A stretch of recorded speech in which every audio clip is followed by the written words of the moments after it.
پاک گھر امت مسلمہ کا قبلہ اول یروشلم اور اس کی عبادت گاہ، جس کی بنیاد حضرت داؤد علیہ السلام نے رکھی اور تکمیل حضرت سلیمان علیہ السلام نے کی۔ عام طور پر یروشلم شہر کو بھی بیت المقدس ہی کہا جاتا ہے۔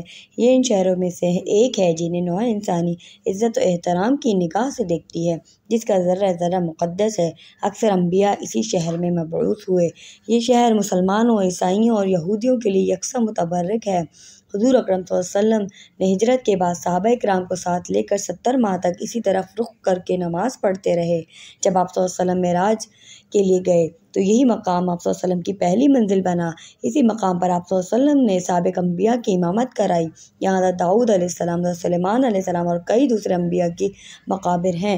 حضرت داؤد علیہ السلام نے شہر مقدس پر 33 سال حکومت کی۔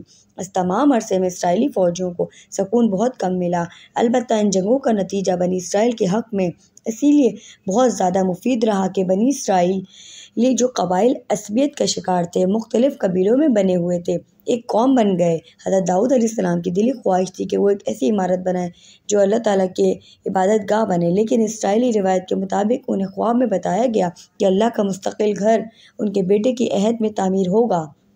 چنانچہ حضرت سلیمان علیہ السلام نے سخت نشین ہونے کے بعد 10-12 قومی میں اس معبد کی تعمیر شروع کرائی۔ یہ عمارت اسی جگہ تعمیر ہوئی جسے داؤد علیہ السلام نے منتخب کیا۔ اس عمارت کی تعمیر 7 سال تک مسلسل جاری رہی اور 2 لاکھ افراد اس کی تعمیر میں مصروف رہے۔ بعد میں یہ عمارت ہیکل سلیمانی کے نام سے مشہور ہوئی۔ ہیکل سلیمانی فن تعمیر کا ایک شاہکار تھا جس کی لمبائی 90 فٹ، چوڑائی 30 فٹ اور اونچائی 45 فٹ تھی، اور اس کے اندر پاک ترین جگہ بنائی گئی جہاں تابوت سکینہ رکھا گیا۔ حضرت سلیمان علیہ السلام کی وفات کے بعد بنی اسرائیل کی ریاست 2 حصوں میں بٹ گئی۔